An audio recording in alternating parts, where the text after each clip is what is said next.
जय हिंद। नमस्कार दोस्तों, कैसे हैं आप सभी। संदेश मैगजीन की सीरीज में ये होने वाला है लेक्चर नंबर 13। इससे पहले हम लोगों ने 12 लेक्चर्स जो है कंप्लीट कर लिए हैं और लक्ष्य आप सभी जानते हैं कि एमपी गवर्नमेंट के द्वारा लॉन्च की जाने वाली एकमात्र संदेश मैगजीन जो कि हमारे लिए एक सरकारी डेटा का काम करती है। हम पिछले 12 महीने की मैगजीन को कवर करने का पूरा प्रयास कर रहे हैं ताकि हम प्रीलिम्स 2026 का जो एमपीपीएससी का एग्जाम होगा उसको हम बहुत बढ़िया तरीके से दे सकें। आपके मनों में लगातार प्रश्न आते हैं कि सर प्रीलिम्स 2026 का एग्जाम कब होगा। तो देखिए, प्रीलिम्स 2026 का एग्जाम वर्तमान में जो खबर चल रही है हर जगह, उस हिसाब से मार्च 2026 में प्रीलिम्स के होने की संभावनाएं हैं। लेकिन दोस्तों, एक बात आप हमेशा याद रखिएगा, सेलेक्ट होने वाला व्यक्ति सेलेक्ट होके चला जाता है, सोचने वाला व्यक्ति हमेशा सोचता रह जाता है। ये मेरे ऊपर भी बहुत अच्छी तरीके से बात लागू होती है। मैं भी बहुत बड़ा ओवर थिंकर हूं, सोचता बहुत ज्यादा हूं चीजों को, और कभी कभार ज्यादा सोचने मात्र से हम अपनी सिंपल सी लाइफ को बहुत ज्यादा कॉम्प्लिकेटेड बना देते हैं।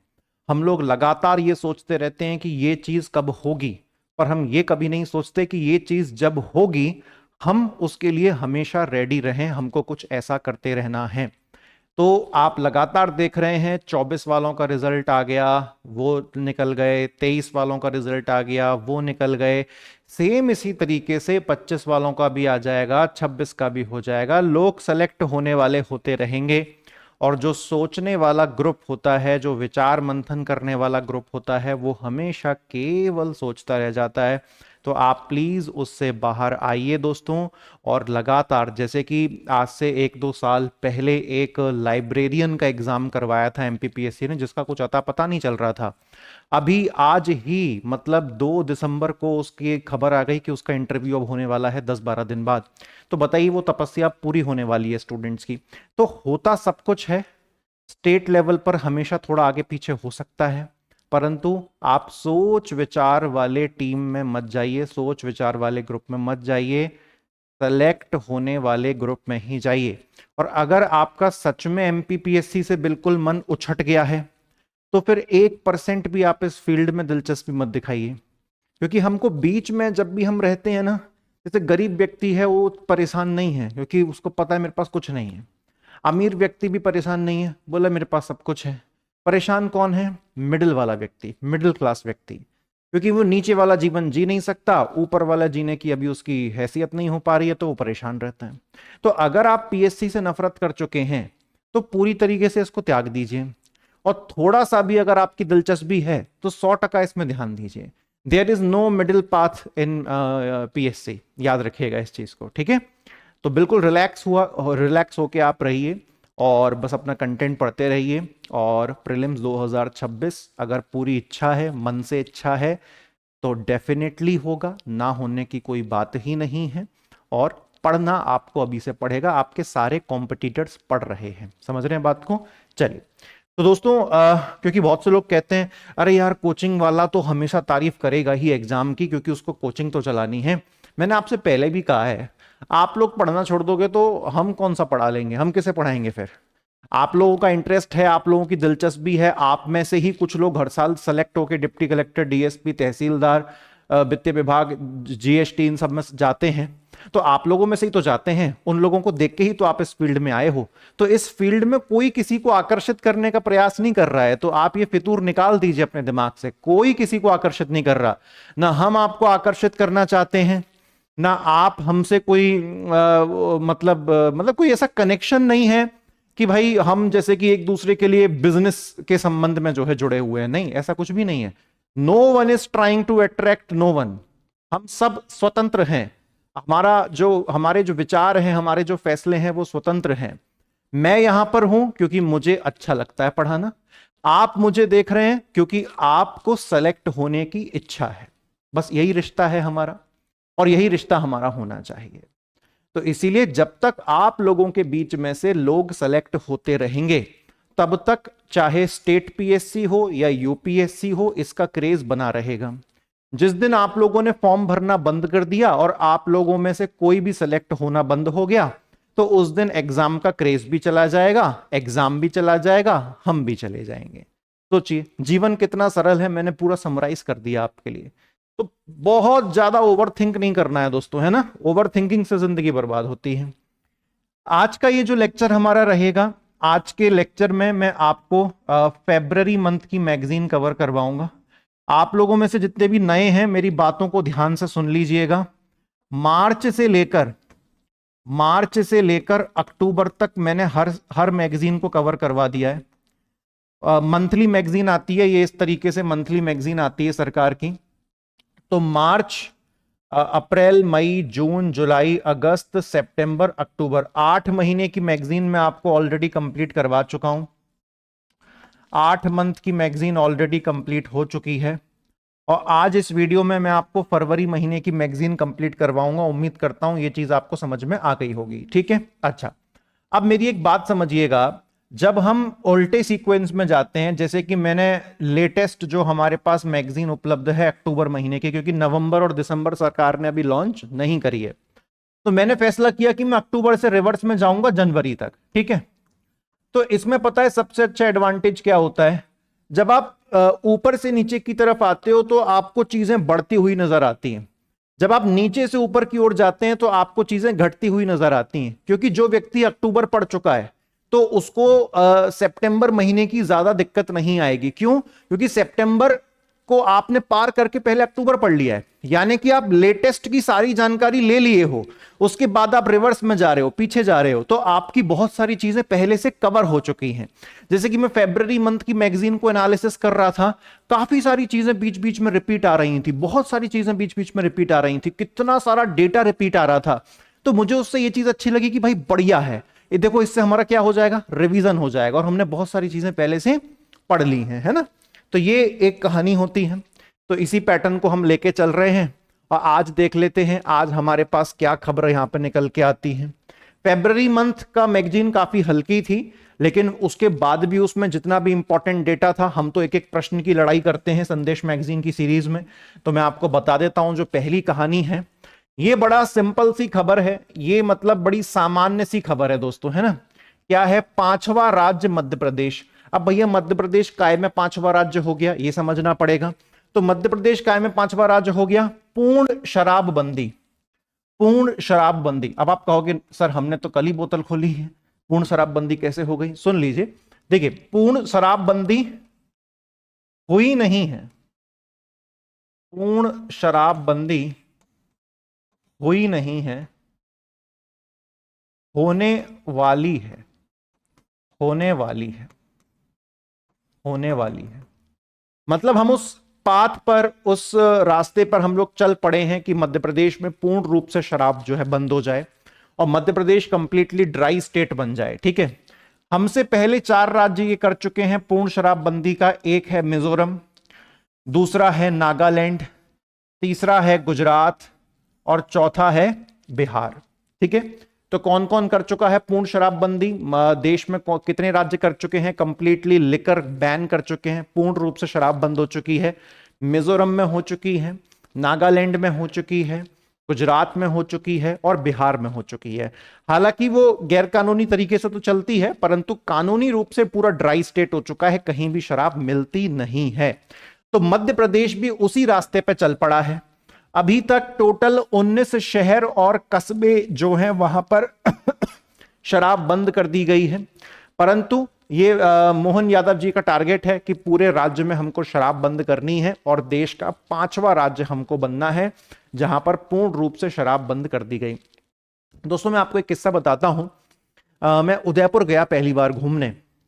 तो उदयपुर में मैं इंदौर से गाड़ी चलाता चलाता पहुंचा, काफी समय लग गया, रात हो गई। तो जब मैं पहुंचा वहां पर तो मुझे लगभग सब कुछ बंद सा दिख रहा था, ना जाने क्यों। मैंने कहा बड़ी जल्दी लोग सो जाते हैं उदयपुर में और बहुत लेट नाइट तक नहीं चलता है वो। तो मैंने देखा कि थोड़ा समय चलता जा रहा था, पूरा जो मैंने होटल लिया था वहां तक पहुंचने में लगभग मुझे पूरा शहर पार करना पड़ा। तो मैंने देखा कि भाई इधर भी एक ठेका है, फिर 10 कदम 100 कदम आगे चले फिर एक ठेका है, फिर आगे चले फिर एक ठेका है, उसके बाद ठेके ठेके खत्म हो गए, फिर एक बड़ी सी शॉपिंग कॉम्प्लेक्स जैसा आया, जैसे वी मार्ट होता है, डी मार्ट होता है, बिल्कुल ऐसा कॉम्प्लेक्स आया। उसमें लिखा हुआ था लिकर वर्ल्ड, लिकर मतलब शराब, वर्ल्ड मतलब दुनिया, शराब की दुनिया। और वो सच में बड़ा आलीशान बना हुआ था। मतलब उदयपुर में वहां के जिस होटल में मैं पहुंचा, मैंने उस गार्ड से पूछा कि, मैंने कहा भाई यहां पर क्या है ये? तो बोले गुजरात से तभी तो इतने सारे लोग उदयपुर आते हैं। उदयपुर में आप ये मान के चलिए 40% गाड़ियों पे आपको गुजरात लिखा दिखेगा, GJ। यानी कि गुजरात के इतने सारे लोग आते हैं क्योंकि उदयपुर में हर कदम पर, मतलब व्यक्ति, किसी का बच्चा खो जाए, किसी का पति खो जाए, किसी की पत्नी खो जाए, लेकिन दारू नहीं खो सकती उदयपुर में। ये व्यवस्था वहां पर सरकार ने बना के रखी है। परंतु हम मध्य प्रदेश में चाहते हैं कि ये चीज ना हो और आने वाले समय में हम उसको खत्म करेंगे। तो ये बड़ी सामान्य सी खबर थी, और अगर ऐसा हो जाता है तो मध्य प्रदेश कौन से नंबर का राज्य बन जाएगा? 5वां बन जाएगा। ठीक है, अब आओ एक बहुत इंपॉर्टेंट चीज। फरवरी महीने की संदेश मैगजीन में एक मिशन का जिक्र बार बार हुआ, और यह मिशन आपसे पूछा जा सकता है। मिशन का नाम क्या है? बहुत कीमती है। मिशन का नाम है स्वामी विवेकानंद युवा शक्ति मिशन। स्वामी विवेकानंद युवा शक्ति मिशन। अब यह स्वामी विवेकानंद युवा शक्ति मिशन पहली बात तो लॉन्च कब हुआ? तो इस मिशन को लॉन्च किया गया 12 जनवरी 2025। 12 जनवरी 2025 जब हम राष्ट्रीय युवा दिवस बनाते हैं, नेशनल यूथ डे, तो नेशनल यूथ डे 12 जनवरी 2025 को स्वामी विवेकानंद युवा शक्ति मिशन को शुरू किया गया। अगर केवल तारीख वाला प्रश्न आया तो हमको याद रखना है कि व्यक्ति सबसे ज्यादा युवा जनवरी में महसूस करता है, और जनवरी में भी 12 तारीख को जो है महसूस करता है। तो 12 जनवरी 2025 हमको याद रखना है। इस दिन जो है स्वामी विवेकानंद युवा शक्ति मिशन लॉन्च हुआ। अब यहां से एक बहुत इंपॉर्टेंट चीज समझना, इस मिशन के तहत मध्य प्रदेश की सरकार ने 2030 तक एक लक्ष्य रखा है। इस मिशन के तहत मध्य प्रदेश की सरकार ने 2030 तक एक लक्ष्य रखा है कि जो 10वीं क्लास होती है और जो 12वीं क्लास की जो बोर्ड की परीक्षाएं होती हैं 10वीं और 12वीं की, उसमें पास परसेंटेज हमको 100% लेके जाना है। यानी कि 2030 तक हमको एक ऐसे मुकाम पर पहुंचना है कि जो भी विद्यार्थी 10वीं और 12वीं की बोर्ड की परीक्षाएं दें, उनको 100% पास करना है। अब 100% पास करने का मतलब दोस्तों ये नहीं कि हम उनको जबरन पास कर देंगे अगर कोई फेल भी हो रहा होगा तो। मतलब ये है कि 2030 तक हमको मध्य प्रदेश में शिक्षा व्यवस्था इतनी बेहतर बनानी है कि किसी व्यक्ति का पढ़ाई में मन नहीं भी लगता है या बड़ा कमजोर उसके बेसिक्स हैं, इतनी बेहतरीन शिक्षा व्यवस्था हो उसकी कि वो आराम से हर अपनी पढ़ाई को पूरा कर ले, और 10वीं और 12वीं की बोर्ड की परीक्षा में कोई भी बच्चा पूरे मध्य प्रदेश में फेल ना हो। तो 2030 तक, कौन से वर्ष तक? 2030 तक। कौन से मिशन के चलते? स्वामी विवेकानंद युवा शक्ति मिशन। क्या लक्ष्य रखा गया है कि 2030 तक 10वीं और 12वीं की जो बोर्ड की परीक्षाएं होती हैं उसमें 100% पास परसेंटेज होना चाहिए, कोई भी बच्चा उसमें फेल नहीं होना चाहिए। उसके बाद मैं आपको स्वामी विवेकानंद युवा शक्ति मिशन का जो मोटो होता है, मोटो जो टैगलाइन होती है वो बता देता हूं। आत्म दीपो भवः। अंग्रेजी वाले जो विद्यार्थी हैं उनको भी ऐसे ही याद करना है, आत्म दीपो भवः। ये भले ही ना पूछे लेकिन आखिरी के 3 स्तंभ आपसे पूछेगा। संवाद होना चाहिए, सामर्थ्य होना चाहिए और समृद्धि होनी चाहिए। यानी कि 3 चीजों पे फोकस किया है स्वामी विवेकानंद युवा शक्ति मिशन में। कौन सी वो 3 चीजें हैं? संवाद, सामर्थ्य और समृद्धि। एक बार रिपीट करें, संवाद, सामर्थ्य और समृद्धि। संवाद, सामर्थ्य और समृद्धि। कब लॉन्च हुआ? 12 जनवरी 2025 नेशनल यूथ डे पर। लक्ष्य है कि 2030 तक 10वीं और 12वीं की बोर्ड परीक्षाओं में 100% पास परसेंटेज हमको हासिल करना है। ठीक है, तभी युवाओं का भविष्य बेहतर हो पाएगा। इतनी बात दोस्तों आप सभी को यहां पर क्लियर हो जाती है। अब हम बढ़ते हैं आगे। 4-5 बार इस मिशन का जिक्र था, टूटा टूटा, तो मैंने वो टूटे टूटे को एक साथ कंबाइन करके यहां पर आपको बता दिया है। अगर यहां से एक प्रश्न भी फंस गया तो मतलब अपना पैसा वसूल, मेहनत वसूल हो जाएगी। ठीक है, उसके बाद दोस्तों आगे बढ़ते हैं, आगे बढ़ते हैं। यहां पर एक ऐसी खबर दे रखी है जो कहने को तो साल डेढ़ साल पुरानी हो गई है खबर, परंतु अभी तक एमपीपीएससी ने यहां से प्रश्न पूछा नहीं है। और पूरी संभावनाएं हैं कि जिस दिन पूछ लिया गया और व्यक्ति ने अगर नहीं पढ़ा है तो वो कंफ्यूज हो सकता है। आप सभी को पता है कि हमारे देश में 3 कानून चलते थे, एक चलता था आईपीसी, एक चलता था सीआरपीसी और दूसरा चलता था तीसरा चलता था इंडियन एविडेंस एक्ट। आईपीसी की धारा, सीआरपीसी की धारा, इंडियन एविडेंस एक्ट, सब चीजों का उपयोग होता था। तो आपको पता है कि इन तीनों कानूनों का जो नाम है वो आज के टाइम पर बदल दिया गया है। और सबसे बड़ा बदलाव ऐसा आया है, जैसे कि पहले होता था ना, पहले प्लानिंग कमीशन होता था, आपको पता होगा, प्लानिंग कमीशन को हिंदी में योजना आयोग कहते थे। लेकिन आज के टाइम पे प्लानिंग कमीशन को हम लोग क्या बोलते हैं? नीति आयोग। अब नीति आयोग को हम अंग्रेजी में भी नीति आयोग लिखते हैं और हिंदी में भी नीति आयोग लिखते हैं। बिल्कुल ऐसा ही काम इनके साथ हुआ है। तो वो मैगजीन में एक जगह दे रखा था, तो मैंने उसको वहां से एक बार सोचा कि आपको पढ़ा दिया जाए। जैसे आईपीसी, आईपीसी का फुल फॉर्म होता था इंडियन पीनल कोड, लेकिन अब इसका नाम हिंदी में ही कर दिया गया है भारतीय न्याय संहिता, यानी कि बीएनएस 2023। ठीक है, भारतीय न्याय संहिता बीएनएस 2023, है ना। अब इसमें व्यक्ति कंफ्यूज कहां हो जाता है? भारतीय इंडियन एविडेंस एक्ट में भारतीय साक्ष्य अधिनियम, एविडेंस मतलब सबूत, और उसी को हम हिंदी में क्या कहते हैं? साक्ष्य, है ना, कि साक्ष्य दिखाइए, प्रूफ दिखाइए, एविडेंस दिखाइए। तो व्यक्ति इसको तो गलत नहीं करेगा, ये तो सबसे बनेगा। व्यक्ति कंफ्यूज कहां हो जाता है? ऊपर वाले में और नीचे वाले में। तो आपको टेंशन नहीं लेनी। आईपीसी कितने अक्षर का है, कितने मतलब शब्दों का है? 1 2 3। तो अभी भी कितने का है ये नाम बदलने के बाद? 1 2 3। इतना क्लियर हुआ। सीआरपीसी कितने शब्द का है? 1 2 3 4। नाम बदल के कितने का हो गया? भारतीय 1, नागरिक 2, सुरक्षा 3, संहिता 4। यानी कि जितने शब्द पुराने नाम में थे उतने ही शब्द बदले हुए नए नाम में भी हैं। तो आपको कंफ्यूज नहीं होना है। तो आईपीसी को हम पहले क्या कहते थे? Indian penal code. नया नाम क्या हो चुका है? भारतीय न्याय संहिता बीएनएस 2023। सीआरपीसी को हम पहले क्या कहते थे? Code of criminal procedure. अब नाम क्या हो गया? भारतीय नागरिक सुरक्षा संहिता बीएनएसएस 2023। पहले होता था नाम इंडियन एविडेंस एक्ट, अब क्या हो गया? भारतीय साक्ष्य अधिनियम 2023। ये तीनों के तीनों लागू कब से हुए हैं? तो आपसे लागू होने की तारीख पूछ सकता है। ये तीनों के तीनों दोस्तों लागू हुए हैं 1 अप्रैल 2024 से। कब से लागू हुए हैं?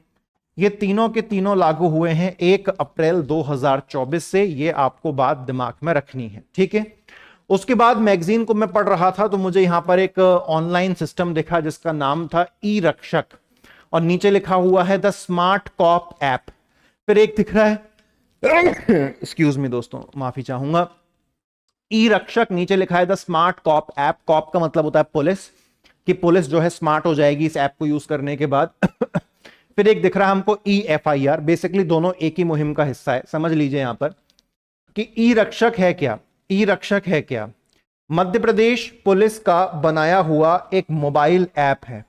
मध्य प्रदेश पुलिस का बनाया हुआ एक मोबाइल ऐप है, नाम क्या है? ई रक्षक, जो पुलिस अधिकारियों को अपराध और आपराधिक रिकॉर्ड का डेटा तुरंत देता है। यानी कि कोई भी कहीं भी अपराध हुआ है मध्य प्रदेश में, सारी इंफॉर्मेशन इस ऐप पर डाल दी जाएगी, ताकि भविष्य में मध्य प्रदेश के किसी भी जिले में, किसी भी गांव में, किसी भी थाने में किसी व्यक्ति से संबंधित जानकारियां चाहिए तो हमको हर थाने में कॉल लगाने की जरूरत नहीं है, या फाइलें खंगालने की हमको जरूरत नहीं है।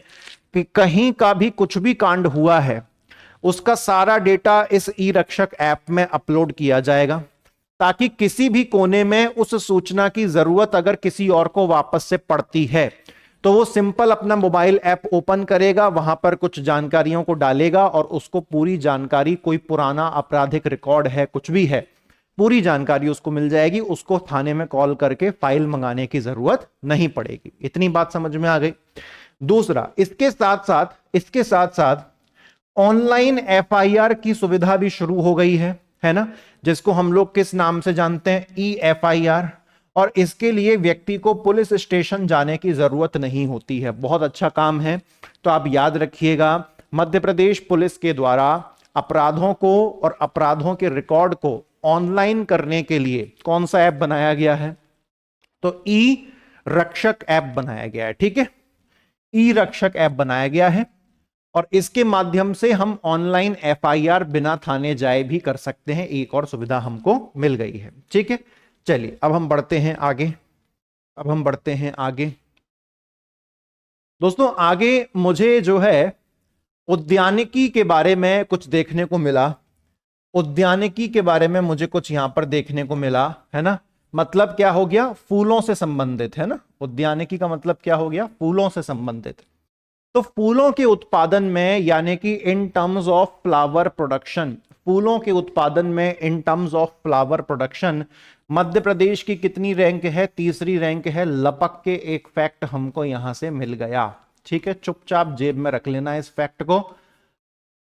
फूलों के उत्पादन में in terms of flower production what is the rank of Madhya Pradesh? तो मध्य प्रदेश का फूल उत्पादन में तीसरा रैंक है। चुपचाप प्यार से हमने यहां पर क्वेश्चन पढ़ा और वहीं पर मैंने आपके लिए मध्य प्रदेश का जो लेटेस्ट इकोनॉमिक सर्वे है, आर्थिक सर्वेक्षण, उसका डेटा भी मैंने आपके लिए अटैच कर दिया है। और ये सारा डेटा मैं लगातार आपको बताता हूं। मध्य प्रदेश का बजट हो, इकोनॉमिक सर्वे हो, भारत का बजट हो, भारत का इकोनॉमिक सर्वे हो, मैंने ऑलरेडी मास्टर वीडियो में ये सब कुछ पढ़ा दिया है। हिंदी वालों के लिए अलग और इंग्लिश वालों के लिए अलग। आपको सिंपल यूट्यूब पे सर्च करना है एमपीपीएससी बजट आर्थिक सर्वेक्षण या इकोनॉमिक सर्वे, आगे मेरा नाम लिख देना है बाई AKS सर, आपको मेरी दोनों वीडियोस मिल जाएंगी। तो वहीं से मैंने यहां पर एक स्क्रीनशॉट अटैच कर दिया है क्योंकि फूलों की बात हुई है।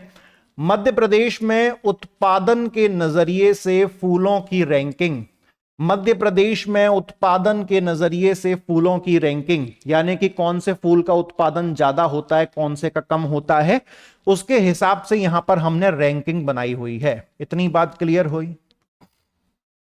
उसके बाद दूसरी टेबल है मध्य प्रदेश में फूलों की उत्पादकता, यानी कि प्रोडक्टिविटी के हिसाब से रैंकिंग। उत्पादकता का मतलब क्या होता है कि कितने इलाके में कितना चीज का उत्पादन हो रहा है, उसको उत्पादकता यानी कि प्रोडक्टिविटी कहते हैं। तो फूलों के उत्पादन के हिसाब से कौन नंबर 1 है और फूलों की उत्पादकता के हिसाब से कौन नंबर 1 है। तो इस हिसाब से मैंने 5-5 पायदान बनाए हैं। जैसे कि गेंदा, आप जो देखेंगे गेंदा, तो गेंदे का जो फूल होता है वो उत्पादन के दृष्टिकोण से भी रैंक 1 पर है और उत्पादकता के दृष्टिकोण से भी रैंक 1 पर है। ठीक है, याद करना बड़ा ही सिंपल है, गेंदा हर जगह मिल जाता है और चूंकि गेंदा हर जगह मिल जाता है मतलब उसका उत्पादन और उत्पादकता बेहतरीन है मध्य प्रदेश में। उसके बाद उत्पादन के नजरिए से नंबर 2 पर आता है रोज यानी कि गुलाब, लेकिन आप उत्पादकता देखेंगे तो उत्पादकता में नंबर 2 पर आता है गुलदाउदी का फूल। अब आप कहो कि सर गुलदाउदी का फूल क्या है? देखिए, मैं पहले माली का काम नहीं करता था, इसी वजह से मुझे फूलों में उतनी ज्यादा नॉलेज नहीं है। आप क्या कर सकते हैं, आप यहां से जो भी फूल का आपको डाउट है कि कौन सा फूल कैसा दिखता है, आप इस नाम को गूगल पे सर्च करिएगा तो आपको मुझे बिना माली बने हुए आपको सूचना मिल जाएगी। ठीक है, और अगर मैं कल भविष्य में माली का काम शुरू करता हूं तो मैं जरूर आपको और विस्तार में बताऊंगा। तो उत्पादन में नंबर 2 पे है गुलाब और उत्पादकता में नंबर 2 पे है गुलदाउदी। यहां पर नंबर 2 बदल गया। अच्छा, नंबर 3 पर उत्पादन में कौन आता है? गुलदाउदी, जो कि उत्पादकता में कितने पे था गुलदाउदी? रैंक 2 पे। लेकिन उत्पादन में गुलदाउदी कौन सी रैंक पर आ गया? रैंक 3 पर। उत्पादकता के हिसाब से रैंक 3 पे कौन चला गया? रजनीगंधा। ओ हो, बहुत से लोगों का मुंह चलने लगा होगा ऐसे, चक चक चक चक, है ना। रजनीगंधा उत्पादकता में तीसरे पर है। ग्लैडियोलस नाम का जो फूल होता है वो उत्पादन के हिसाब से रैंक 4 पर है। उत्पादकता के हिसाब से गुलाब आ गया रैंक 4 पर, यानी कि उत्पादन के दृष्टिकोण से गुलाब रैंक 2 पर है, लेकिन उत्पादकता के दृष्टिकोण से गुलाब जो है रैंक 4 पर है। उत्पादकता में 5वें स्थान पर कौन है? ग्लैडियोलस, और ये वही ग्लैडियोलस है जो उत्पादन के दृष्टिकोण से चौथे पर था। और 5वें में उत्पादन में कौन आ गया है? रजनीगंधा। रजनीगंधा उत्पादकता के हिसाब से नंबर 3 पर था। इतनी चीज आपको क्लियर हुई। आप इसका व्यवस्थित मुझे इस बात की तो पूरी गारंटी है कि जब भी आप ये संदेश मैगजीन की सीरीज देखते हैं तो आप इसके हैंड रिटन नोट्स बना रहे हैं, ठीक है। नहीं तो दोस्तों आप जीवन में कुछ बनो ना बनो, कलेक्टर जरूर बन जाओगे, है ना। अब आप कह रहे हो सर ये मतलब बुराई कर रहे हो कि तारीफ कर रहे हो? मैं तो तारीफ कर रहा हूं ना। आप जिंदगी में कुछ बनो ना बनो, लेकिन कलेक्टर जरूर बनोगे, कलेक्टर जरूर बनोगे, है ना। काय के कलेक्टर बनोगे? पीडीएफ कलेक्टर, है ना, पीडीएफ कलेक्टर बनोगे आप। काय कलेक्टर में पीडीएफ कलेक्टर मत कलेक्ट करो भाई, इतनी पीडीएफ कोई काम की नहीं है, कोई काम की नहीं है। जितनी ज्यादा तुम पीडीएफ कलेक्ट करोगे उतना तेजी से और उतना जल्दी फेल हो जाओगे। और जितना ज्यादा तुम कंटेंट को नोट डाउन करके उसको याद करोगे, हर टीचर को मत देखो, हर किसी के लेक्चर मत देखो और सारी किताबें मत पढ़ो। अपने मन में, अपने दिमाग से और अपने सीनियर्स और अपने अनुभव से डिसाइड करो कि आपको कौन से टीचर का कंटेंट पसंद आ रहा है, चुपचाप उससे पढ़ो, उसका कंटेंट देखो, उसको लिखो, याद करो। अगर आप ये सोचोगे कि मैं तो मध्य प्रदेश के हर संस्थान और हर टीचर से पढ़ लूंगा, तो आप कहीं के भी नहीं रहोगे। समझ रहे हैं आप बात को? तो डिसाइड योर रिसोर्सेस। अगर हर जगह हाथ डालोगे,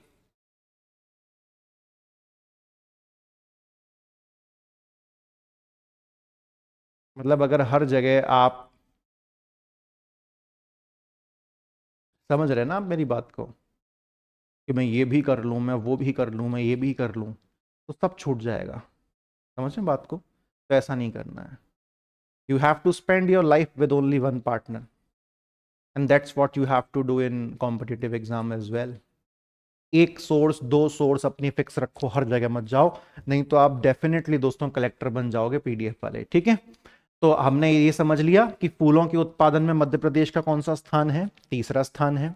उत्पादन के नजरिए से कौन सा फूल सबसे आगे है, गेंदा। उत्पादकता के नजरिए से कौन सा फूल सबसे आगे है, गेंदा। उत्पादन के नजरिए से नंबर 2 पे कौन है, गुलाब। और उत्पादन के नजरिए से उत्पादकता के नजरिए से नंबर 2 पे कौन था, गुलदाउदी। तो कम से कम कुछ नहीं तो टॉप 3 तो पढ़ के बैठो, ताकि रिस्क कम से कम रहे, ठीक है। अच्छा, अब आगे बढ़े, आगे बढ़ते हैं। तो आगे हमारे पास क्या जानकारी उपलब्ध है, ठीक है। इसका जिक्र हुआ था तो मैंने इसको यहां पर उठा लिया। देखें, समझिएगा ध्यान से। अगर मैं वित्तीय वर्ष 2022-23 को उठा लूं, वित्तीय वर्ष 2022-23 को उठा लूं और मैं उसकी तुलना 23-24 से करूं, दिमाग में ये चीज क्लियर हो गई? प्रश्न क्या पूछ रहा है? 22-23 की तुलना 23-24 से करो। दोस्तों बहुत बड़ी मूर्खता हो जाएगी अगर आप पिछले 3 साल के डेटा को इग्नोर करोगे तो। एमपीपीएससी पिछले 3 साल का डेटा पूछता है, पूछता रहेगा और पूछ रहा था, ठीक है। सब कुछ हो रहा है, 3 साल का डेटा आपके दिमाग में होना चाहिए। यहां पर आपको 22-23 को कंपेयर करने के लिए कह रहा है, सॉरी 22-23 को कंपेयर करने के लिए कह रहा है, किससे? 23-24 से। और क्या बोल रहा है कि जो राज्य का सकल घरेलू उत्पाद है, यानी कि जीएसडीपी, उसमें कितनी की वृद्धि आ गई है? 9.37% की उसमें वृद्धि आई है ना। बहुत प्यारा क्वेश्चन है दोस्तों। आप लोगों को याद है कल मैंने आपको एक पॉइंट पढ़ाया था कि अगर मैं 2025-26 वाला जो लेटेस्ट बजट है, अगर मैं 2025-26 वाला जो लेटेस्ट बजट है, अगर मैं इस बजट को पिछले साल वाले 2024-25 के बजट से कंपेयर करूं, तो मुझे कितने परसेंट की वृद्धि देखने को मिल रही है? मुझे 15% की वृद्धि देखने को मिल रही है। कल हमने फैक्ट पढ़ा था। तो ये इंपॉर्टेंट फैक्ट्स होते हैं। तो यहां पर आप सोच के बैठे होगे कि मुझसे वो लेटेस्ट पूछेगा कि लेटेस्ट में जीएसडीपी कितना बढ़ा, लेकिन उसने आपसे क्या पूछ लिया कि भैया एक साल उठाओ 22-23, दूसरा उठाओ 23-24 और बताओ कि 22-23 से 23-24 आते आते जीएसडीपी में, सकल घरेलू उत्पाद में कितने परसेंट की वृद्धि हुई। तो आंसर क्या है दोस्तों? 9.37। इतनी बात आपको भेजे में रखनी है। उसके बाद यहां पर एक चीज देखें, खजुराहो में, खजुराहो कहां आता है? छतरपुर जिला। छतरपुर जिले के खजुराहो में देश की सबसे पहली नदी जोड़ो परियोजना का जो है भूमि पूजन हुआ। और देश की सबसे पहली नदी जोड़ो परियोजना का नाम क्या है? केन बेतवा लिंक परियोजना। क्या नाम है? केन बेतवा लिंक परियोजना। वापस मैं आपके लिए रिपीट कर रहा हूं, छतरपुर जिले के खजुराहो में प्रधानमंत्री जी ने देश की सबसे पहली नदी जोड़ो परियोजना का भूमि पूजन किया था। इस देश की पहली नदी जोड़ो परियोजना का नाम था केन बेतवा लिंक परियोजना। ठीक है, अब यहां पर प्रश्न यह है साहब कि केन बेतवा लिंक परियोजना मध्य प्रदेश के कितने जिलों को लाभान्वित करेगी? केन बेतवा नदी जोड़ो परियोजना ये मध्य प्रदेश के कितने जिलों को लाभान्वित करेगी? तो ये मध्य प्रदेश के 10 जिलों को लाभान्वित करेगी। लाभान्वित का मतलब होता है बेनिफिट, कि भैया कितने जिलों को फायदा होगा केन बेतवा लिंक परियोजना से? तो मध्य प्रदेश के 10 जिलों को फायदा होगा और उत्तर प्रदेश के 4 जिलों को फायदा होगा। और उत्तर प्रदेश के कितने जिलों को फायदा होगा? उत्तर प्रदेश के 4 जिले यहां पर लाभान्वित होंगे, इस बात को याद रखना है। ठीक है, अच्छा, अब आपसे पूरी संभावना है अगर प्रश्न जटिल आया तो आपसे पूछ सकता है कि निम्नलिखित में से कौन सा जिला केन बेतवा लिंक परियोजना के लाभान्वित क्षेत्र में नहीं आता, यानी कि कौन सा उसमें नहीं आता है। तो इसके लिए हमको 10 के 10 जिलों के नाम एक दफा इतने पढ़ लेने हैं कि हम कुछ ना कुछ उसमें लगा सके। जैसे कि इसकी क्या ट्रिक हो सकती है कि मैं छत पर खड़ा था, अचानक सागर की रफ्तार से पानी आया, मेरे माथे पर लगा हुआ टीका बह गया और मेरे किताब के पन्ने जो है भीग गए। इसीलिए दोस्तों मैं कहता हूं कि सारी मोह माया को छोड़ो और भगवान शिव की आराधना करो। सारी मोह माया छोड़ो और भगवान शिव की आराधना करो और उन्हीं की बताई गई दिशा पर आप चलिए। और जो भी फोकट में आपको राय दे आप उसके दतिया यानी कि दांत तोड़ दीजिए, है ना। इस तरीके से आपको याद रखना है, बड़ा सिंपल है कि मैं छत पर खड़ा था, छतरपुर, अचानक सागर की तेजी से पानी आया, सागर, मेरे माथे पर टीका जो लगा था वो बह गया, टीकमगढ़, साथ ही मेरे किताब के पन्ने भी भीग गए, यानी कि पन्ना। इसीलिए दोस्तों मैं कहता हूं सारी मोह माया छोड़ो, मोह से दमो और भगवान शिव की दिखाई हुई दिशा पर चलिए। शिव से शिवपुरी और दिशा से विदिशा। और जो भी आपको राय दे यानी कि रायसेन, उसके दतिया यानी कि दांत तोड़ दीजिए, तो दतिया आ गया। ठीक है, बस एक बचेगा और वो क्या है? निवाड़ी। तो इसको आप अलग से याद रख सकते हैं। एक बार रिवाइज करवा दूं, हम छत पर खड़े थे, छतरपुर, सागर की तेजी से पानी आया, सागर, माथे पे लगा टीका बह गया यानी कि टीकमगढ़, किताब के पन्ने भीग गए यानी कि पन्ना। इसीलिए कहता हूं मोह माया छोड़ो, मोह से दमो, शिव के दिखाए दिशा पर चलो, शिवपुरी, और दिशा से विदिशा। और जो भी आपको राय दे यानी कि रायसेन, उसके दांत तोड़ दो यानी कि दांत से दतिया, है ना। और एक्स्ट्रा में क्या याद रख लेना है? निवाड़ी। आप ये 10 जिले दिमाग में लेके चलो। हम नहीं कह रहे कि गारंटी प्रश्न आएगा, लेकिन हम ये कह रहे हैं कि अगर आगे पीछे कुछ भी हुआ या कुछ मेल मिलाप, मैच द फॉलोइंग टाइप का कोई प्रश्न कहीं से कुछ टपक गया तो हमको पता होना चाहिए, या कूट वाला प्रश्न आ गया तो हमको पता होना चाहिए। ठीक है, अच्छा, उसके बाद उत्तर प्रदेश के कितने जिले लाभान्वित हुए? 4 जिले। उत्तर प्रदेश के 4 जिलों का नाम आपसे वो नहीं पूछेगा, लेकिन पूछ लेता है तो फिर भी आपको याद रख लेना है कि एक बंदा था, बंदा से बांदा, उसने महोबा पी ली थी, महोबा मतलब शराब हो मान लीजिए। एक बंदा था, उसने महोबा पी ली थी और ललितपुर के लड़कों के झांसे में आ गया था। एक बंदा था यानी कि बांदा, उसने महोबा पी ली थी और वो ललितपुर के लड़कों के झांसे में आ गया था, यानी कि ललितपुर और झांसी, और बंदा से बांदा और मोहबा से मोहबा। ठीक है, तो हमने 14 जिलों के नाम याद कर लिए बिना किसी कष्ट के। इतनी बात क्लियर हो गई। तो देश की सबसे पहली नदी जोड़ो परियोजना कौन सी? केन बेतवा लिंक परियोजना। इसका भूमि पूजन कहां से हुआ था? खजुराहो से। खजुराहो किस जिले में आता है? छतरपुर जिले में आता है। केन बेतवा लिंक परियोजना से मध्य प्रदेश के कितने जिले लाभान्वित होंगे? तो 10 जिले लाभान्वित होंगे।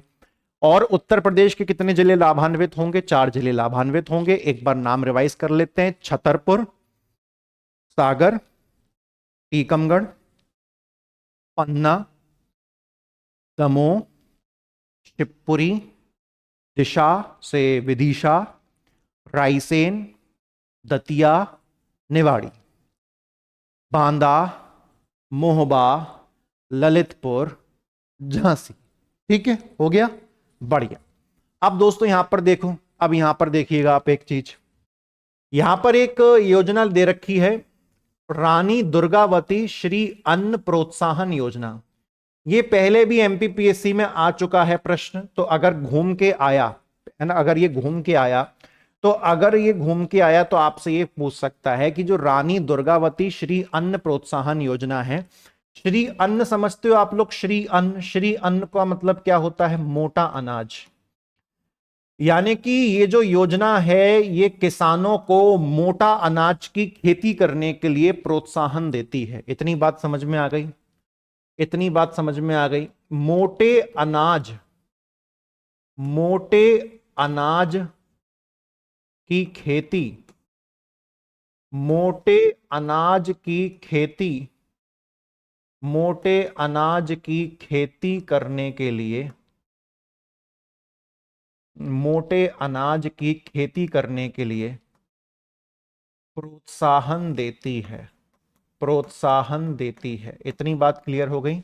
It appreciates the farmers to grow more millets. Okay, मोटा अनाज। किसानों को 1,000 रुपए प्रति क्विंटल की दर से जो है पैसा दिया जाता है।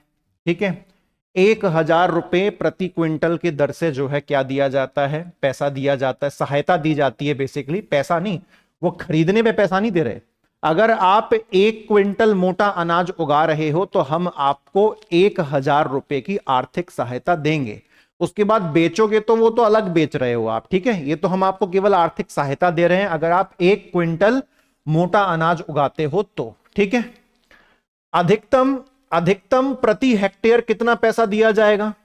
तो केवल क्विंटल के हिसाब से वो 1,000 रुपए नहीं है, हेक्टेयर के हिसाब से भी है ना, जमीन के एरिया के हिसाब से भी है। प्रति हेक्टेयर जमीन के हिसाब से अधिकतम 3,900 रुपए दिए जाएंगे। यानी कि अगर मैं दोस्तों, अगर मैं क्विंटल के नजरिए से देखूं, अगर मैं 1 क्विंटल के नजरिए से देखूं तो मुझे कितने रुपए की सहायता मिलेगी इस योजना के तहत? 1,000 रुपए की। और अगर मैं प्रति हेक्टेयर के नजरिए से देखूं, अगर मैं प्रति हेक्टेयर के नजरिए से देखूं तो मुझे कितनी की सहायता मिलेगी? 3,900 रुपए की सहायता मुझे मिलेगी। ये दोनों जो आंकड़े हैं वो आपको याद रखने हैं। रानी दुर्गावती श्री अन्न प्रोत्साहन योजना में प्रति क्विंटल कितनी आर्थिक सहायता मिलेगी? 1,000 रुपए। और प्रति हेक्टेयर अधिकतम कितनी सहायता मिलेगी? 3,900 रुपए। ठीक है, तो ये आंकड़ा वो वहां से आपसे पूछ सकता है। ओके, चलिए आगे बढ़ते हैं। आगे बढ़ते हैं तो दोस्तों यहां पर इस पेज का नाम देखो, इस पेज का नाम मैंने क्या लिखा है? ऊर्जा रिवीजन पेज। ऊर्जा रिवीजन पेज। ये काफी सारा आंकड़ा मैंने आर्थिक सर्वेक्षण से भी डाल दिया है, और ये जो मैगजीन में खबर थी उसको भी मैंने यहां पर उठा लिया है, ताकि एक बार मैं आपको पूरा ऊर्जा का रिवीजन करवा दूं मैंने। अब देखो, सबसे पहले देखो, मध्य प्रदेश में वर्तमान में टोटल विद्युत उत्पादन क्षमता कितनी है? ये क्षमता है, कैपेसिटी कितनी है? 23,789 मेगावाट, 23,789 मेगावाट। ये क्या है हमारी total electricity, total electricity production, total electricity production capacity, कुल विद्युत उत्पादन क्षमता। अब इतने में जो नवीकरणीय ऊर्जा की क्षमता है ना, ये क्षमता है दोस्तों, क्षमता, कैपेसिटी, क्षमता, कि भाई ये इतनी हमारी क्षमता है। जरूरी नहीं है कि जितनी क्षमता है उतना ही आप उत्पादन करो। हमेशा जो रियलिस्टिक वास्तविकता में जो उत्पादन होता है वो क्षमता से हमेशा थोड़ा सा कम ही रहता है। समझ रहे ना आप मेरी बात को? तो कुल विद्युत उत्पादन क्षमता कितनी है? 23,789 मेगावाट। और इस टोटल में जो नवीकरणीय ऊर्जा का जो योगदान है वो कितना है? 7,300 मेगावाट। इतनी बात क्लियर हो गई? नवीकरणीय ऊर्जा को हम लोग क्या कहते हैं? Renewable energy. क्या कहते हैं? Renewable energy. Renewable energy, renewable energy क्षमता है तो हमने क्या शब्द यूज कर दिया? कैपेसिटी। तो अगर आप एक तरफ 23,789 लिखोगे और इसका 7,300 मेगावाट, इसी टोटल का 7,300 मेगावाट कहां से आ रहा है? रिन्यूएबल एनर्जी यानी कि नवीकरणीय ऊर्जा से आ रहा है। तो ये मतलब कितना प्रतिशत हो गया? ये हो गया साहब कुल ऊर्जा उत्पादन में 30% योगदान। चीज क्लियर हुई? अगर मध्य प्रदेश का कुल विद्युत ऊर्जा उत्पादन क्षमता इतनी है, टोटल इलेक्ट्रिसिटी बनाने की क्षमता इतनी है, तो इसमें से 30% योगदान केवल नवीकरणीय ऊर्जा यानी कि रिन्यूएबल एनर्जी से आ रही है। तो यह प्रश्न आपसे वो चिपका के पूछ सकता है कि नवकरणीय ऊर्जा का वर्तमान में मध्य प्रदेश के कुल विद्युत उत्पादन में, टोटल इलेक्ट्रिसिटी प्रोडक्शन में कितना योगदान है, प्रतिशत में बताइए। तो 30% है। इतनी बात क्लियर हो गई? चलो सुनो अब आगे। ये जो आप नवकरणीय ऊर्जा का 7300 मेगावाट टोटल देख रहे हो, इसमें से सन यानी कि सौर से कितना आ रहा है? 4096.98 मेगावाट। पवन यानी कि विंड से कितना आ रहा है? 2870.35 मेगावाट। बायोमास से कितना आ रहा है? 108.03 मेगावाट, क्योंकि अधिकतर इन दोनों से ही आता है सारा। और लघुपन बिजली यानी कि जो माइक्रो हाइड्रो इलेक्ट्रिसिटी होती है, वहां से 123.91 मेगावाट। यानी कि पूरा तो आपको सौर ऊर्जा और पवन ऊर्जा के नाम पर ही पूरी आपकी नवीकरणीय ऊर्जा डिपेंडेंट है। ठीक है, तो टोटल याद करना है। वर्तमान में टोटल में योगदान नवीकरणीय ऊर्जा कितना है वो याद करना है, और प्रतिशत के हिसाब से योगदान कितना है? 30% है। ठीक है दोस्तों, चलिए अब एक आपसे वो केवल सौर ऊर्जा के लक्ष्य को लेकर बात करेगा कि जो हमारी सौर ऊर्जा है, जो हमारी सोलर एनर्जी है, उसको हम अगले 5 वर्ष में यानी कि 2030 तक कितना हमने उसका लक्ष्य सेट किया है? तो हमने उसका लक्ष्य सेट किया है 14,000 मेगावाट। और अभी वर्तमान में हमको सौर ऊर्जा कितनी प्राप्त हो पा रही है? 4096 यानी कि 4096.98 मेगावाट। लगभग इसमें 10,000 मेगावाट की बढ़ोतरी हमको और करनी है। और 2030 तक का जो हमारा लक्ष्य है सौर ऊर्जा का, वो हमें आज वर्तमान के 4000 से उठाकर 14,000 मेगावाट तक पहुंचाना है। बताइए कोई दिक्कत? कोई दिक्कत? सब कुछ एकदम स्पष्ट चल रहे हैं? एक ही पेज पे पूरा रिवाइज करेंगे। ठीक है, अच्छा अब सुनो, एक और सुनो। 12 वर्ष पहले, मैंने आपको कल याद है, मैंने आपको फैक्ट पढ़ाया था कि पिछले 12 वर्षों में जो मध्य प्रदेश की रिन्यूएबल एनर्जी है, जो नवीकरणीय ऊर्जा है, तो पिछले 12 वर्षों में इस नवीकरणीय ऊर्जा में कितने गुना की बढ़ोतरी हुई है? तो हमने आंसर पढ़ा था 14 गुना। तो वो यहां पर भी रिपीट देखने को मिल रहा है। 12 वर्ष पूर्व 12 वर्ष पूर्व मध्य प्रदेश की जो नवीकरणीय ऊर्जा थी, उसकी क्षमता 438 मेगावाट थी। लेकिन आज के टाइम पर कितनी हो गई है? 7,300 मेगावाट, जो मैं आपको ऑलरेडी पढ़ा चुका हूं। डेटा में कोई झोल नहीं है कहीं से कहीं तक भी। वो मैगजीन भी इतना कह रही है, मैं भी आपको उतना ही पढ़ा चुका हूं इकोनॉमिक सर्वे में। तो 12 वर्ष पहले, अगर उसने 12 वर्ष पहले का आंकड़ा पूछ लिया तो हम याद रख सकते हैं कितनी थी? 438 मेगावाट। आज नवीकरणीय ऊर्जा क्षमता कितनी है? 7,300। ये भी 7,300 कह रहा है। तो अगर आप 438 से उठकर 7,300 तक आ चुके हो, तो मतलब कितने गुना वृद्धि हो गई है? 14 गुना वृद्धि हो गई है। ये मैंने पिछले लेक्चर 12 में भी आपको पढ़ाया था। ठीक है, इतनी बात क्लियर हो गई? अब सुनो, अब यहां पर एक और फैक्ट सुनो। मध्य प्रदेश अक्षय ऊर्जा आपूर्ति में यानी कि रिन्यूएबल एनर्जी में, मध्य प्रदेश अक्षय ऊर्जा आपूर्ति में यानी कि रिन्यूएबल एनर्जी में कौन सी रैंक पर है? तो मध्य प्रदेश रिन्यूएबल एनर्जी में, अक्षय ऊर्जा में कौन सी रैंक पर है? 6ठी रैंक पर है। रैंक वाला फैक्ट मैं पहली बार ही पढ़ रहा हूं, अभी मैंने यहां तक कहीं भी कोई रैंक वाला नहीं पढ़ा। ठीक है भैया, अच्छा अब सुनो, हमारी सौर ऊर्जा संभावित क्षमता कितनी है? अब कंफ्यूज मत होना। वर्तमान में जो हमारी सौर ऊर्जा की क्षमता है वो कितनी है? 4089.98 मेगावाट। बताइए कोई दिक्कत? सॉरी 89 नहीं, 4096.98 मेगावाट ये वर्तमान की सौर ऊर्जा क्षमता है। कोई दिक्कत नहीं। 2030 तक हमने सौर ऊर्जा को कितने बढ़ाने तक का लक्ष्य रखा है? 14,000 मेगावाट। ये भी कोई दिक्कत? कोई दिक्कत नहीं। लेकिन अगर मैं आपसे पूछ लूं कि मध्य प्रदेश को अगर मैं टोटल जोड़ लूं कि भैया अभी भले ही मेरे पास नहीं है, लेकिन मध्य प्रदेश की टोटल क्षमता आखिर है कितनी संभावित वाली, कि हम केवल सोलर एनर्जी से कितना बिजली बना सकते हैं, टोटल संभावित क्षमता बता दो आप। तो बोले अगर टोटल की बात करोगे तो फिर तो वो 61,660 मेगावाट है, जो कि टोटल पूरे देश का 8.2% है। ये अभी वास्तविकता वाला है, ये 2030 तक लेके जाना है।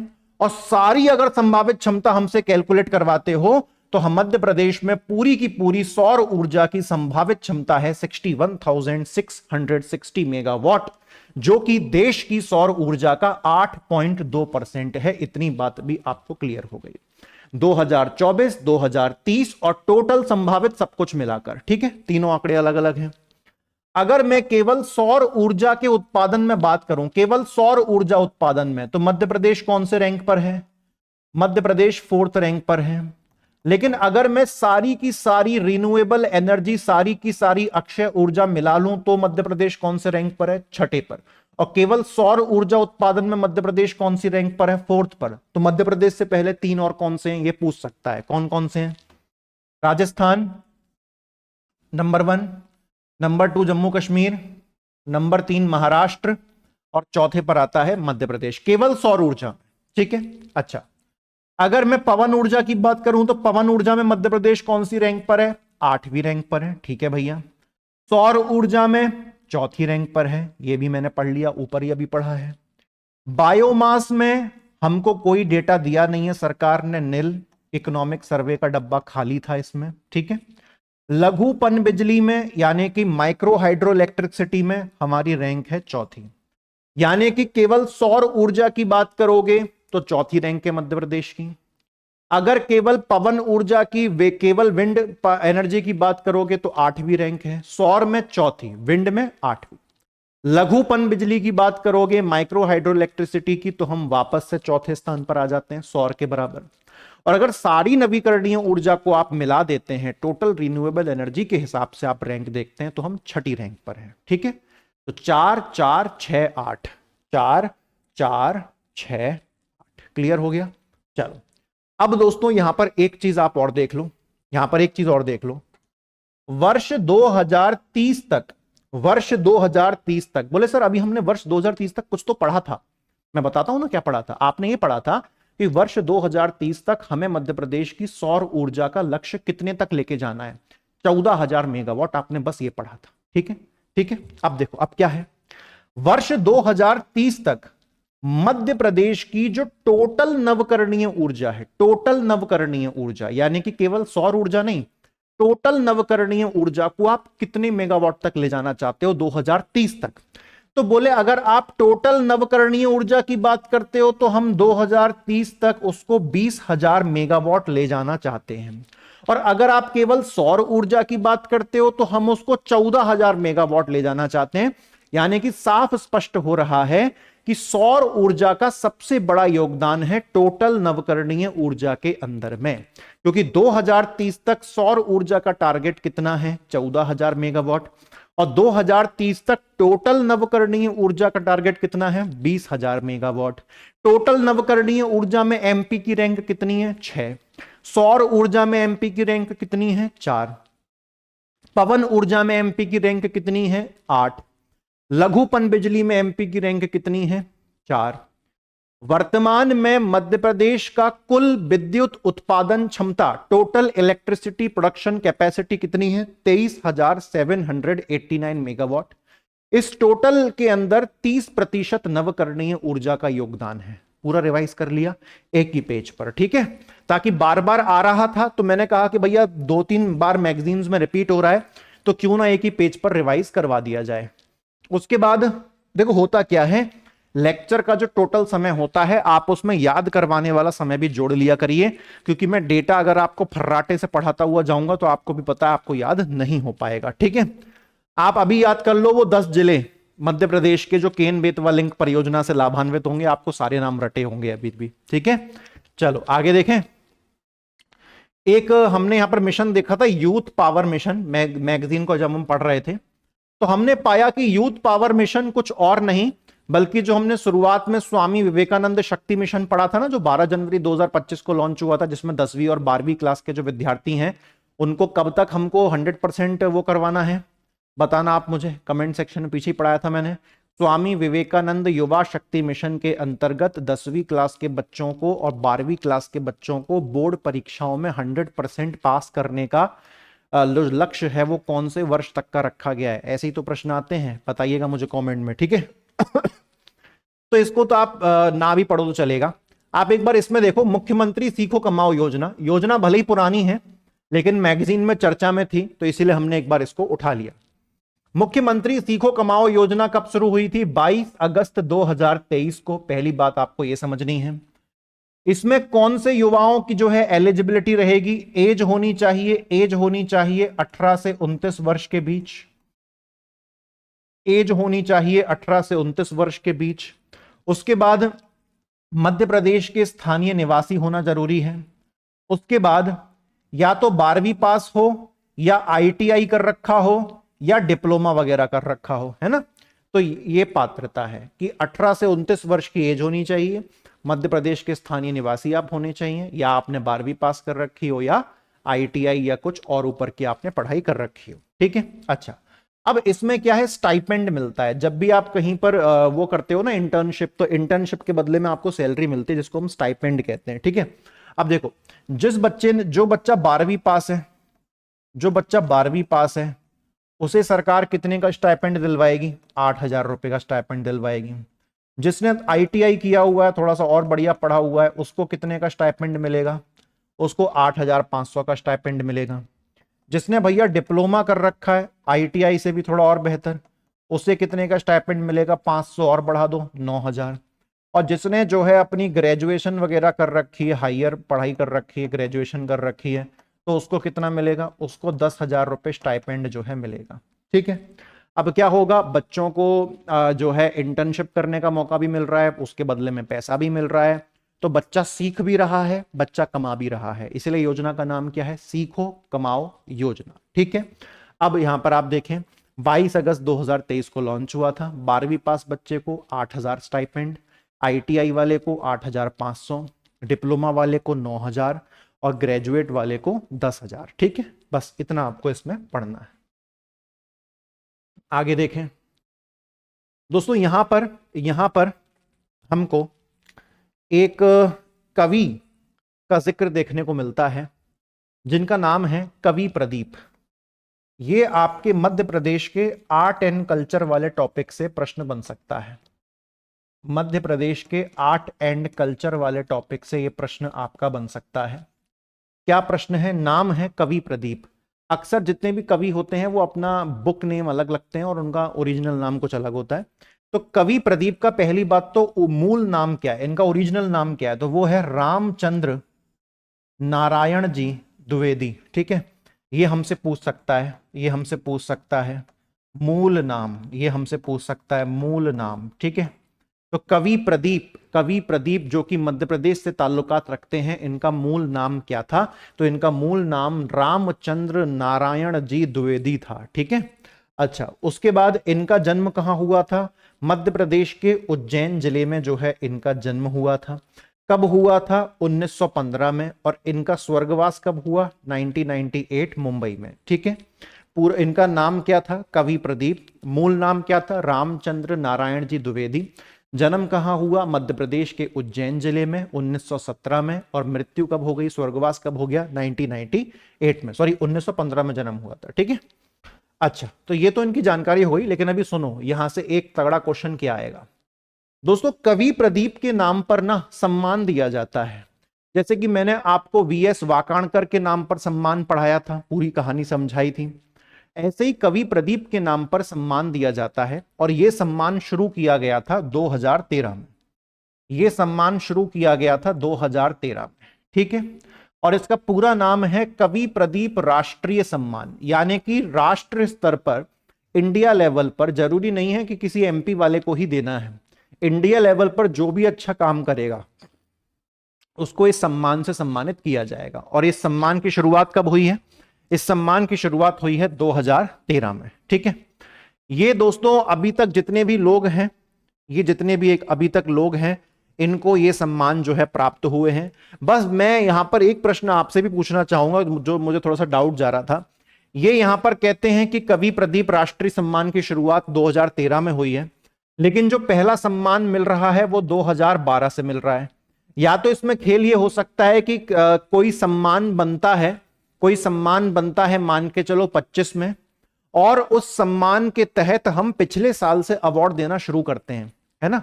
तो ये भी पैटर्न हो सकता है। तो इसलिए ये हम ये कह सकते हैं कि हो सकता है 2013 में अवार्ड की स्थापना हुई और 2013 में जब पहली बार अवार्ड दिया गया तो वो 2012 वाले कार्य के लिए दिया गया। जैसे कि जो सबसे लेटेस्ट कवि प्रदीप राष्ट्रीय सम्मान मिला है वो कानपुर के व्यक्ति हैं श्री सुरेश अवस्थी, इनको मिला है। और कौन से वर्ष के लिए मिला है? 23-24 के लिए। लेकिन इसका आयोजन कब हुआ था? अभी इसी साल जनवरी 2025 में। आप समझ रहे हैं? तो जनवरी 2025 में आयोजन हुआ है इसी वर्ष। और श्री सुरेश अवस्थी जी को कवि प्रदीप राष्ट्रीय सम्मान मिला है। लेकिन किस वर्ष के लिए मिला है? 2023-24 के लिए। ठीक है, तो आप जरूर इसको क्रॉस वेरीफाई करिएगा। मुझे अच्छा लगता है जब आप लोग वेरिफिकेशन खुद अपने स्तर पे करते हैं। केवल इस पर मैं खुद से चाहता हूं, नहीं तो मैं अभी खुद ही कंप्यूटर पे देख के सर्च करके आपको बता दूंगा। तो आप इसको जरूर एक बार खुद से देखिएगा। कवि प्रदीप राष्ट्रीय सम्मान की जो स्थापना है वो कब हुई है? सरकार कह रही है 2013 में हुई है, और 2013 के हिसाब से जो पहला सम्मान दिया गया है वो 2012 के कार्य के हिसाब से दिया गया है। ठीक है, तो अभी तक टोटल कितने लोगों को सम्मान मिल चुका है? 12। पहले किसको मिला था? श्री गोपाल दास नीरज, अलीगढ़। ज्यादातर देखें तो बाहर के ही लोग हैं। इंदौर के एक व्यक्ति हैं श्री सत्यनारायण सत्तन, इनको मिला था 2021-22 का। तो इनका नाम आप याद रख सकते हैं क्योंकि ये मध्य प्रदेश के हैं। ठीक है, ये मध्य प्रदेश के हैं। बाकी आप ये कानपुर वाला जरूर याद रखिएगा क्योंकि ये सबसे लेटेस्ट कवि प्रदीप राष्ट्रीय सम्मान मिला है। ठीक है, चलिए दोस्तों, जब मैं मैगजीन पढ़ रहा था तो मुझे यहां पर एक जगह का जिक्र मिला था, आप बस इसका नाम पढ़ लीजिए। बैतूल जिले में एक जगह आती है कुकरू। बैतूल जिले में एक जगह आती है कुकरू, बस आप इसका नाम याद रख लो। और ये कुकरू नाम की जो जगह है ये किसके लिए फेमस है? कॉफी के बागान के लिए फेमस है। एक जमाने पर बैतूल के कुकरू में पूरे मध्य भारत का एकमात्र कॉफी का बाग था। उसके बाद वो दक्षिण भारत में फैल गया। लेकिन बस जगह का नाम मैं चाहता हूं आप याद रख लीजिए। कुकरू जगह का नाम है, बैतूल में आता है और ये अपने कॉफी के बागान के लिए प्रसिद्ध है। ठीक है, बस यहां पर और कुछ भी नहीं है मुझे आपको पढ़ाना है कभी कभार क्या होता है कि जगह वगैरह का जिक्र आ जाता है ना, इसीलिए। उसके बाद दोस्तों यहां पर देखें, यहां पर आप देखें, यहां पर जो है ये नेशनल चंबल सेंचुरी का जिक्र हो रहा था, तो मैंने सोचा कि एक बार आपको पढ़ा दूं, हो सकता है यहां से प्रश्न बन जाए जो एमपी ज्योग्राफी से, कि नेशनल चंबल सेंचुरी, राष्ट्रीय चंबल अभ्यारण्य में जो मुख्य आकर्षण है वो कौन है? एक तो देखो चंबल में सभी लोग जानते हैं कौन है, घड़ियाल। घड़ियाल के अलावा यहां पर और कौन प्रसिद्ध है? एक दुर्लभ पक्षी है जिसका नाम होता है स्किमर। एक दुर्लभ पक्षी होता है जिसका नाम होता है स्किमर। और स्किमर की जो टोटल जो पॉपुलेशन है भारत में, उसका 80% आपको यहां देखने को मिलता है। ठीक है, स्किमर नाम है। तो एक तो घड़ियाल और दूसरा एक दुर्लभ पक्षी स्किमर। ये कहां देखने को मिलते हैं? ये राष्ट्रीय चंबल अभ्यारण्य में देखने को मिलते हैं। राष्ट्रीय चंबल अभ्यारण्य की जो स्थापना है वो दोस्तों किस वर्ष हुई थी? तो राष्ट्रीय चंबल अभ्यारण्य की स्थापना हुई थी 1979 में। दूसरी चीज आपको ये याद रखनी है। ठीक है, अच्छा, उसके बाद देखिए, मध्य प्रदेश को गरीबी मुक्त बनाने के लिए गरीब कल्याण मिशन, अब यहां पर सुनिएगा, एक टारगेट सेट किया है तो उसका वर्ष आपको पता होना चाहिए। वर्ष 2028 तक गरीबी मुक्त बनाने का महत्वाकांक्षी कदम उठाया गया है। किस मिशन के चलते? गरीब कल्याण मिशन के चलते। ये याद हो जाएगा आपको। गरीब, प्रश्न कैसा बनेगा गरीब कल्याण मिशन के चलते किस वर्ष तक गरीबी उन्मूलन का लक्ष्य रखा है? यानी कि अकॉर्डिंग टू गरीब कल्याण मिशन, as per which year the total removal of poverty has been decided. तो 2028 तक हमको मध्य प्रदेश से गरीबी हटानी, गरीब नहीं हटाने, गरीबी हटानी है ना। तो ये गरीब कल्याण मिशन का टारगेट है। उसके बाद मुख्यमंत्री मछुआ समृद्धि योजना, ये प्रश्न बन सकता है कि मुख्यमंत्री मछुआ समृद्धि योजना को कितने वर्ष के लिए लागू किया गया है? शुरुआत में तो केवल एक ही वर्ष के लिए था, 2024-25, लेकिन अब इसको 25-26 में भी लागू करने का फैसला लिया है। तो मुख्यमंत्री मछुआ समृद्धि योजना ये 2 वर्षों के लिए चलेगी, एक तो 24-25 हो गया और दूसरा 25-26 में भी ये चलेगी। बस इतना आपको याद रखना है। नाम से ही समझ में आ रहा है कि मछुआरों को प्रशिक्षण देना है, मछुआरों के बेहतर भविष्य के लिए काम करना है, ये इसका उद्देश्य है। उसके बाद दोस्तों एक और बहुमूल्य चीज यहां पर हमको देखने को मिलती है, मध्य प्रदेश की 5 विभूतियों को पद्मश्री मिला। ठीक है, पहली बात तो ये हो गई कि एमपी की 5 पर्सनैलिटीज को पद्मश्री सम्मान मिला। ठीक है, अच्छा, बस इनके नाम पता होने चाहिए, ये कहां के रहने वाले हैं और ये किस क्षेत्र में इनको पद्मश्री मिला है, बस इतना पता होना चाहिए। देखिए, सबसे पहले नाम है श्री हरचंदन सिंह भट्टी। ये कहां के हैं? भोपाल के। और किस क्षेत्र से संबंधित हैं ये? कला यानी कि आर्ट के क्षेत्र से संबंधित हैं। एक प्रश्न जेब में। श्री जगदीश जोशीला, ये मैं आपको ऑलरेडी पढ़ा चुका हूं, है ना, ये किससे संबंधित हैं? खरगोन। और जगदीश जोशीला कहां गए? हाँ, साहित्य एवं शिक्षा के क्षेत्र से ये संबंधित हैं, ये हम ऑलरेडी पढ़ चुके हैं। श्रीमती सैली होलकर महेश्वर से संबंधित हैं। श्रीमती सैली होलकर कहां संबंधित हैं? महेश्वर से। और किस क्षेत्र से संबंधित हैं? व्यापार एवं उद्योग। उसके बाद श्री भेरू सिंह चौहान, ये कहां के हैं? ये महू के हैं। और कौन से क्षेत्र से संबंधित हैं? ये कला के क्षेत्र से संबंधित हैं। डॉक्टर भूदेंद्र कुमार जैन, डॉक्टर भूदेंद्र कुमार जैन, ये कहां संबंधित हैं? सतना। नाम में डॉक्टर लगाए तो चिकित्सा संबंधित है। ठीक है, ये रहा डॉक्टर भूदेंद्र कुमार जैन, किससे संबंधित हैं? चिकित्सा से। इतनी बात क्लियर हुई। तो हरचंदन सिंह भट्टी भोपाल के हैं, कला से संबंधित हैं। भेरू सिंह श्रीमती सैली होलकर, ये व्यापार और उद्योग संबंधित है। कहां से संबंधित है? व्यापार एवं उद्योग। और जगह कौन सी है? जगह है महेश्वर। श्री भेरू सिंह चौहान कला के क्षेत्र से हैं और जगह कौन सी है? महू। श्री जगदीश जोशीला, ये साहित्य और शिक्षा के क्षेत्र से। मैंने आपको याद भी करवाया था कि जिसके अंदर जोश है वही शिक्षा के क्षेत्र में अच्छा कर सकता है। जगदीश जोशीला कहां से हैं दोस्तों? खरगोन से। डॉक्टर भूदेंद्र कुमार जैन जो कि रीवा से हैं, और ये किस क्षेत्र से हैं? चिकित्सा। और इन सभी को जो है दोस्तों पद्मश्री से सम्मानित किया गया है। ठीक है, ये 5 नाम आपको याद रखने हैं। आगे बढ़ते हैं, अगला क्या है?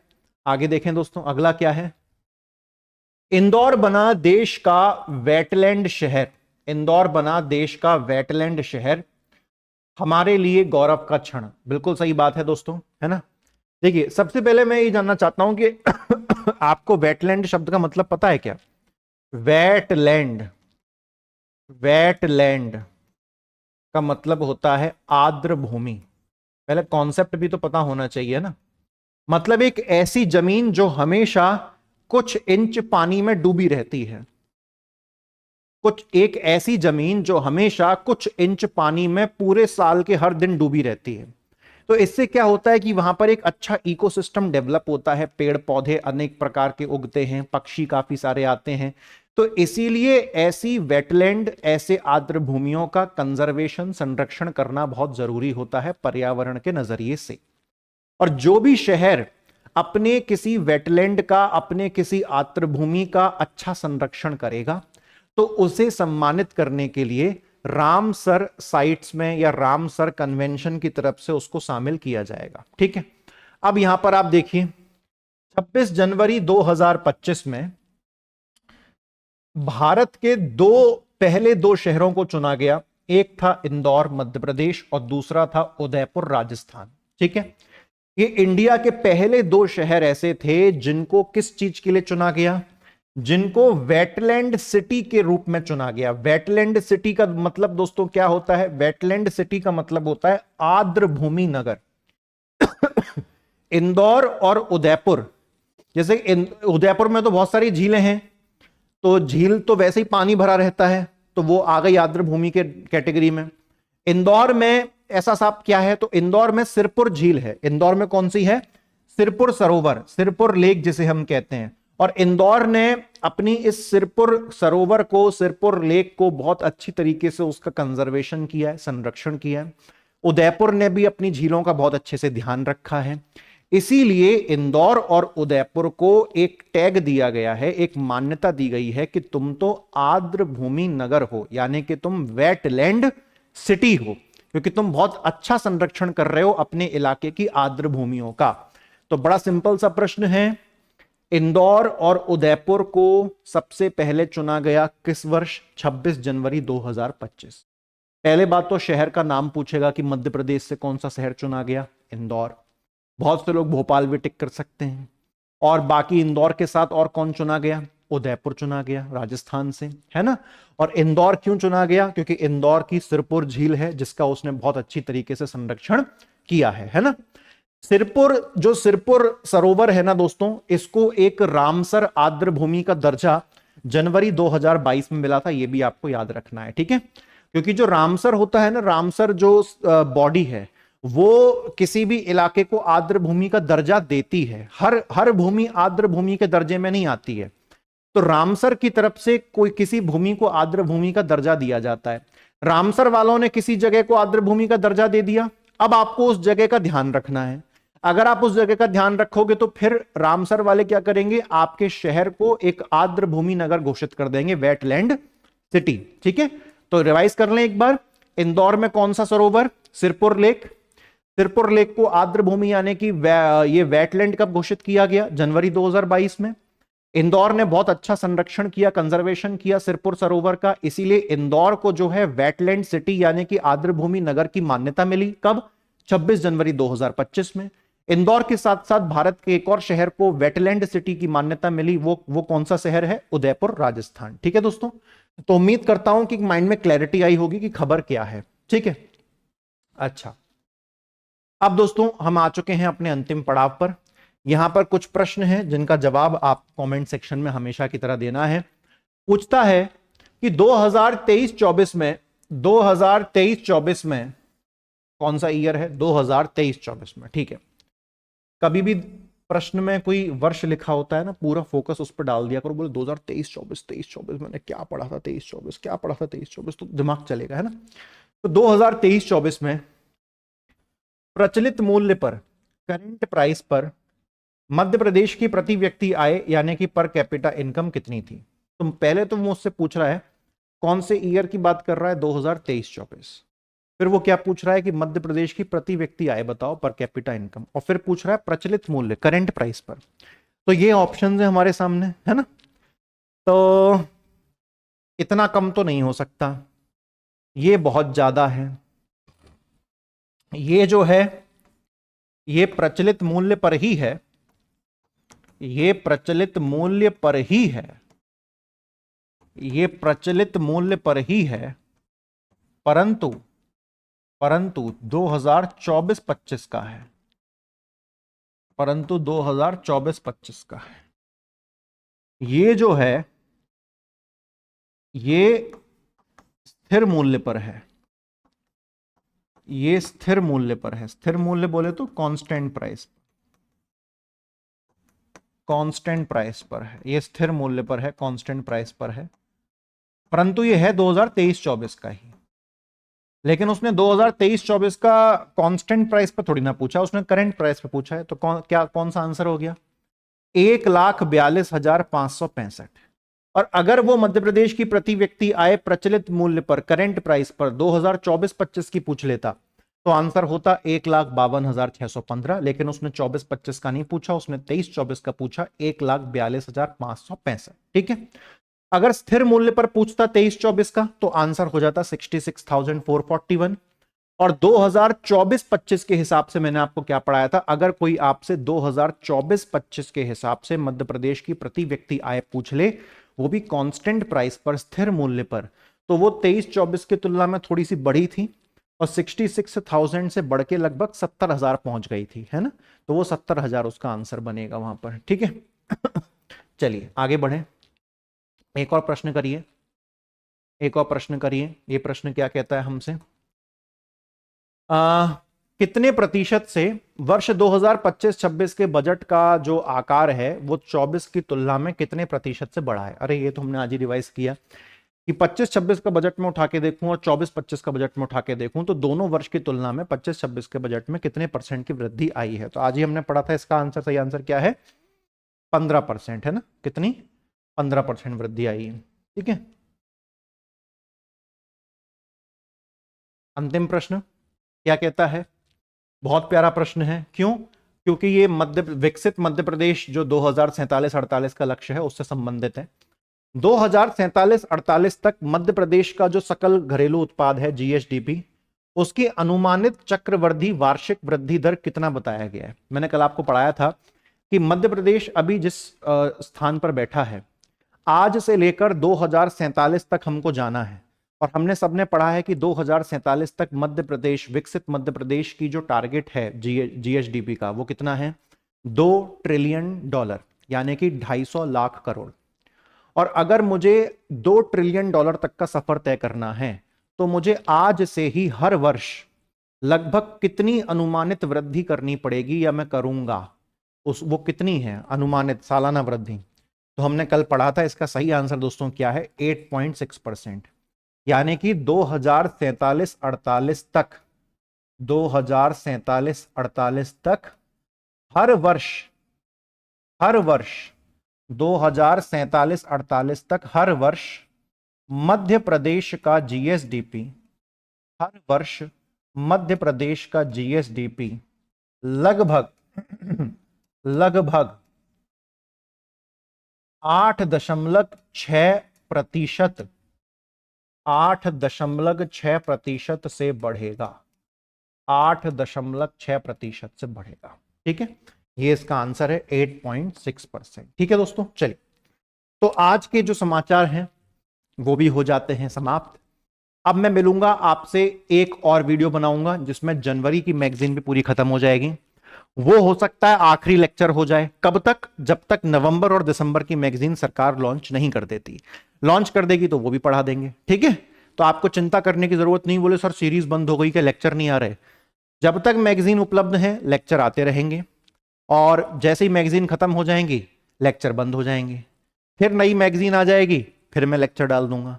लेकिन दिसंबर के बाद और मैगजीन आपको पढ़ने की जरूरत नहीं है। इतनी बात आप सभी को क्लियर हो जाती है। तो अब अधिकतम हमारे कितने लेक्चर बचे हैं सीरीज में? केवल 3। एक जनवरी महीने की मैगजीन उठाएंगे, एक नवंबर और एक दिसंबर। उसके अलावा सारी मैगजीन हमारी हो चुकी हैं। यानी कि ये कौन सा लेक्चर मैंने बोला था? 13 नंबर का। हाँ, तो फिर 14, 15, 16 उसके बाद खत्म हो जाएगा। ठीक है, 16 लेक्चर पर खत्म हो जाएगा। ठीक है, चलिए फिर थैंक यू वेरी मच। जय हिंद।